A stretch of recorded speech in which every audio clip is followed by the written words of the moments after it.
Hello, so since I'm doing some videos already, might as well add some additional bonus to it. So I would like to talk about some very small things that as you handle your bow, your arrows, your rings, some of the little details that you could have missed and it could make a difference for you. So for example, the bow.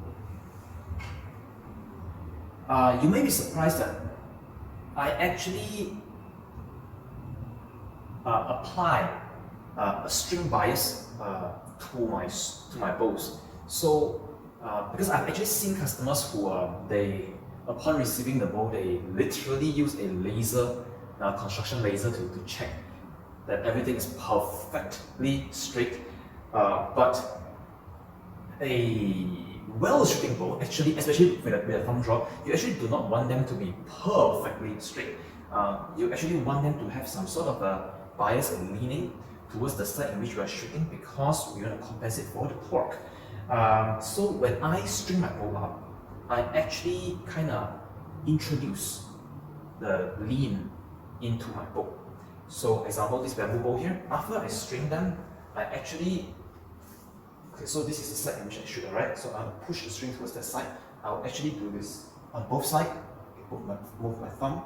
I actually push it like this.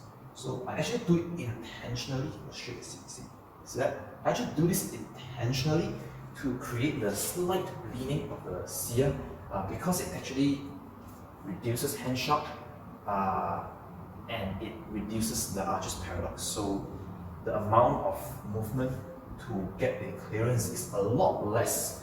So you might want to try to do it. Same with this bow. So it's not just for a long bow, I do it for the recurve as well. So after I string them, I will actually push them a little bit to the side. Push them. Of course, for the recurve, don't push it too far out because you cannot string it. So I just kind of slightly push them to the side. And before I store them, I actually, okay, let me see if I can do it this way. So normally you just kind of like, pull like that and keep it right, but no, that's not how I do it. I actually, since when I normally shoot, I would kind of torque towards this direction. Yeah, I'll torque this way. So that will actually cause the sear to somewhat lean towards this side. Okay, because as you push like that, the string kind of want to chase, so the string will eventually kind of come here towards this side because of the torque. So to compensate for that, when I store the bow, I actually push it there. And the way I do it is by actually this grip here. As I pull it, I rotate in. So I intentionally want this sear to lean towards that side. Kind of like, so I'm going to pull it, and then I'm going to torque. I'm sure you can see it. So pull it, and then torque. Bring it in. So that my string, you can see, is off center. Right? So I actually do it intentionally. You may be afraid to do it with your bow. I can completely understand that. And some bowyers will probably freak out. Oh my god, this guy is teaching some dangerous shit. No, there's no issue with these bows. In fact, actually, I'll tell you that I do this kind of twist on this bow, and I've been leaving it strong since December until now, and I give no F about it. So there's no problem with the bow. So of course, just don't overdo it. The amount of twists that I introduce is actually very small.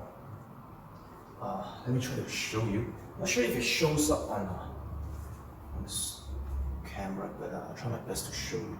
It's really not that much. Okay, so if you can see it, if you see it, you see it. If you don't, I don't know. It's not that much. Let me show you the other side. It's just a little bit there. Okay, so it's not gonna kill the bow, it just makes it better. Okay, so that's in terms of the bow. So you see again, I pull it and torque the bow, come back. So I introduce the lean intentionally. So another one, let me just focus a bit. So the ring. So since for the last half a year, I have been promoting this thumb ring here. This hybrid horn ring. Hybrid, in a sense, is a fusion design. So this ring here, I actually had a couple of cases where the customer don't know how to use it. I did make a tutorial video, kinda, but it seems that sometimes maybe I'm not doing a good job with the video. So I just want to show you that this ring here is used with a shallow hook. So the few cases that I had is that the user kind of deep hook the ring. So if you deep hook the ring, which is kind of like that, so you observe this finger here, this index finger here, when you deep hook the ring like this, okay, you kind of drive the string into your thumb, and that's why you may not feel as comfortable. For this ring to work well, you have to kind of have a more shallow hook. So a more shallow hook is kind of like that. Observe the position of the index finger. It's not pointing down or back. It's kind of like pointed forward. You only have to press the top side of your thumb. On this one, you kind of have to only press the top side of it. Okay, I'm not sure if you can see, just the top side. So initially, when you use this ring and you pull back, you may feel insecure. It feels like the string wanna slip off, and that's normal. It's normal. That's how shallow hook works. But you just need to keep one very important thing in mind, is that normally with a deep hook, when you feel somewhat insecure, somewhat the string is coming loose, it wants to go off, you tighten the hook, right? You squeeze the finger. But in the case of shallow hook, you don't do that. What you do is you twist.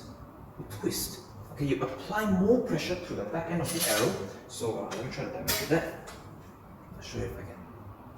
I hope I can get a good view. No, it's not that easy. Okay, whatever. Okay, so yeah, maybe this angle might work a bit. Let's say you hook like that, right? See the finger kind of pointing forward, right? So as you pull back, you might feel, oh, it's coming loose, it's not very secure. So what you do is you torque. So you just apply more pressure from this finger, pressing onto the shaft. Just press more pressure onto the shaft, and then it won't come loose. Okay? So when you feel insecure, you don't tighten here. You just twist more. That's all. Okay? That's the trick, right? Instead of tightening, you twist. You apply more pressure on the shaft, and because when you apply pressure to the shaft here, what happens is the shaft pushes the string onto the ring. Okay, it actually pushes the string onto the ring, and so it prevents it from slipping off. So when you feel loose, very simple, just apply pressure, push the knot harder. That's all. Okay, so that's the trick for using the shallow hook ring like this. Another one that I had some customer complaining knocks. So the vernier knocks, the speed knocks, they can sometimes be a bit wider than your serving, the serving on your bowstring. And I've actually seen multiple cases where people are unable to use arrows when the arrow do not lock like that. Right? In this case, it locks, so there's no issue. But when the arrow doesn't lock, I have seen a number of people couldn't handle the arrow. But I can tell you that that is not an issue. In fact, traditional arrow knocks actually are quite loose. Not all. Some of them, they clamp onto the string, but not all. So if you have problem with the arrow falling off, right? It's actually a very simple thing. It's this hand here, the bow hand. You are completely relying on a string like that, and of course it's gonna fall off because there's nothing supporting it. The trick is really just this hand. This hand has to support it. Okay? As long as it's supported, even if it doesn't, even if it doesn't clamp here, it won't fall off. Okay, so you just have to make sure that you time yourself, get used to clamping it down when you approach to hook the string, and once you have hooked the string, you unclamp the front so that you do not pull the arrow out of the string. I'm not sure if the other bow is looser, but let me try it.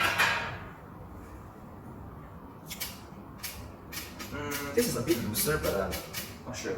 Okay, it is looser. So, but just want to show you that it doesn't matter.